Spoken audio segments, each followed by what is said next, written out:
Hey, my name is Phil and welcome to this video. Today we're going to be talking about how you can rank YouTube videos in 5 simple steps, right? Now, just to let you know, I've actually been testing and trialing so many different ways that you can actually rank YouTube videos over the past 3 to 4 months. There is a little knack to it, so I'm going to explain what that is today, but I've been testing on brand new accounts. I've also been testing on aged accounts, and there is a significant difference between all of it, right? So first of all, 5 steps to actually rank YouTube videos. Why would you even want to rank YouTube videos? Well, the easy answer would be you want to get more video views. If you're trying to get monetized, you actually need a certain amount of watch time per month to actually get monetized.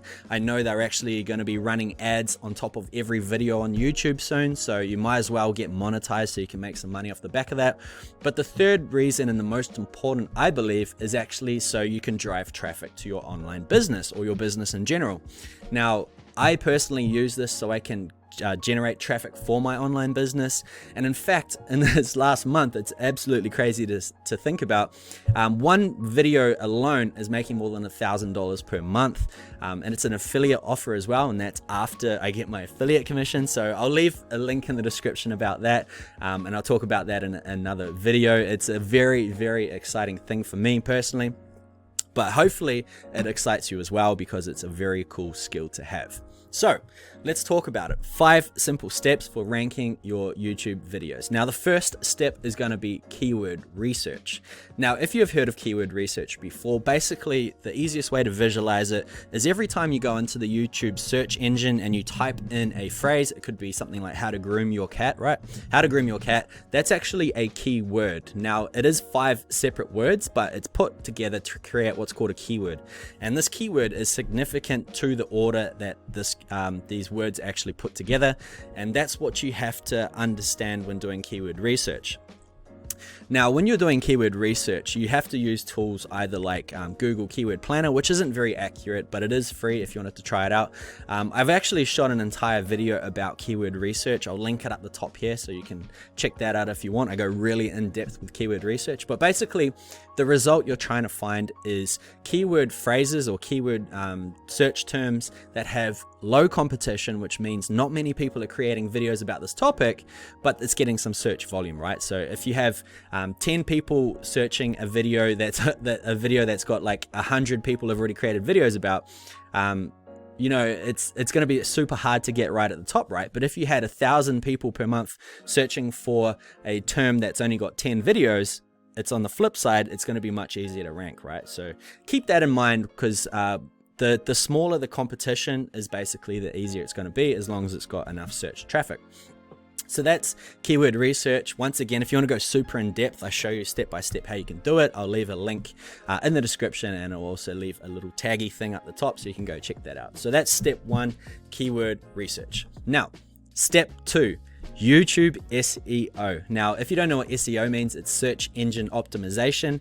And one thing you may not know is YouTube is actually owned by Google. I think after a year after the founders actually created YouTube, Google went and bought it for a crazy amount of money because they saw the potential, right? So because YouTube is owned by Google, we've got to play by the same sort of rules, right? And that means we've got to have our title as the keyword we're actually trying to rank for. So if it's how to groom your cat, the first bit of the title is going to be how to groom your cat.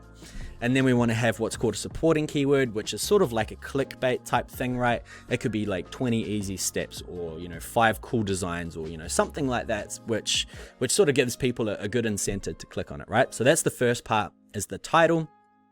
The second part is actually mentioning that exact same keyword once again in the description. Now, if you have seen descriptions before, some people do them short, some people do them long. I recommend you do it reasonably long, 2 or 3 paragraphs. Try to have at least sort of 300 to 400 words. And what you want to do is within that paragraph, or those paragraphs, you want to mention the keyword a few times if possible, right? Obviously, it's got to make sense. Google can scan these types of documents, but make sure you mention the keyword at least once. Better is twice. And you want to just write about the topic a little bit. Some people like to transcribe their videos and even put that inside of the description. But just remember that you need to have that inside of there. Now, some other things you want to talk about in your description is basically just what you're talking about in the video. If there's some key points that you want to point out, Google actually sort of scans the article, and all the things that are all relevant, it's also going to put them together and make it a bit of a, a check on the video, if that makes sense. But basically that's YouTube SEO in its simplest form. It's very powerful, very beneficial. So make sure you do that. So that's step 2, YouTube SEO. Next, we're on to step 3, which is external linking. Now, I personally love external linking. This also helps me generate traffic for my blog. Basically, what it is you want to be chucking a link inside of the description to a relevant article. Some people like to link it to the first place position video for that keyword. I think that used to work. It doesn't really work now. But instead you want to link it to an article on the internet which is relevant to your topic, right? So if, say, some big cat magazine had, how to groom your cat, it had a good article about it, what I could do at the bottom of my description, I could add a link directly to that blog post. And what it's going to do is it's going to tell Google that these two things are about the same thing, right? This title is the same as this article's title and it's linked together. So it's going to give you a little pat on the back there. So make sure you do at least one. Don't do more than one if you're just starting out. And if you aren't starting out and you've been around for a while, I still wouldn't do more than 2. So something to think about. If you have your own blog as well, just link to that. If you've written an article about it, it's very powerful stuff. And you'll also get traffic off the back end. Right.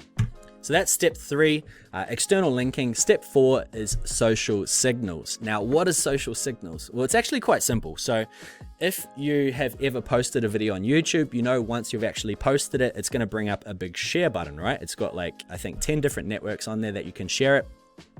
And what it's essentially asking you to do is to share your video on different platforms. Now, what Google does, or the search engine does, is it actually sees where it's being shared, and it counts each number of times it's actually being shared.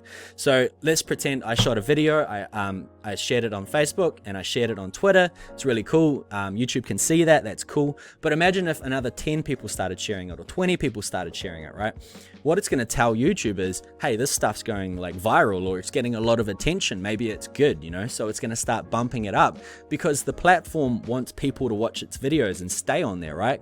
So if you can sort of tell YouTube that your video is a good video and it's being shared a lot, it's going to start bumping you up in the search engine, right? So something to think about. If you can join, YouTube sharing groups, or if you've got other methods.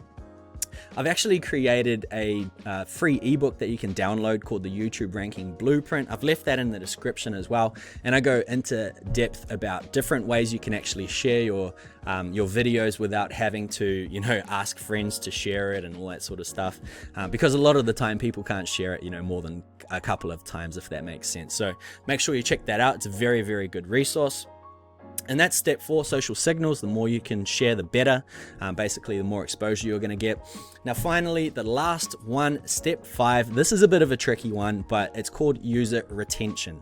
And basically, what it's doing is YouTube is scanning how long people are watching your videos for. If people watch your video for 10 seconds, then leave, it's telling YouTube that, hey, this video sucks. Like, no one wants to see it. They jump off after 10 seconds. So it's going to put you right down to the bottom of the feed. So you've got to structure your videos in a certain way that people are going to stay and watch majority of it. Now, they don't have to watch the entire thing. Obviously, the more, the better. But if you can keep it above 20%, all the statistics are inside your YouTube studio, so you can monitor it. And it's all just about how you deliver your content. I always recommend having a good microphone. I hate listening to bad audio, so I always recommend having a good microphone, a good camera angle if you can.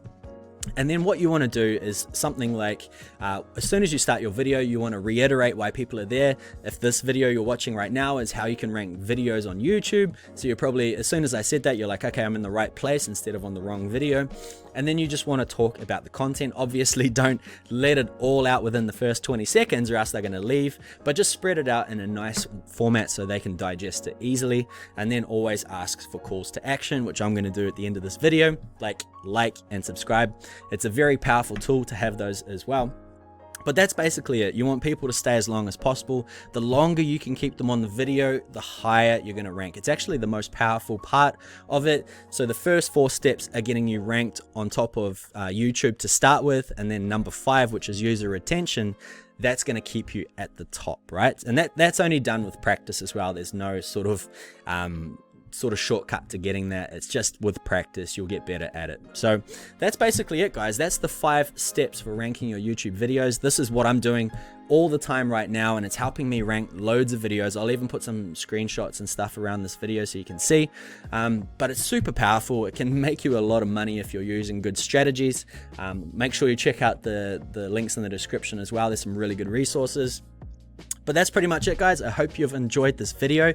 Make sure if you have, you give it a like, give it the good old thumbs up. And if you want to see more good videos like this, I'm going to be teaching loads of stuff in the near future, as well as a load of stuff about how you can make money online. So make sure you hit that subscribe button.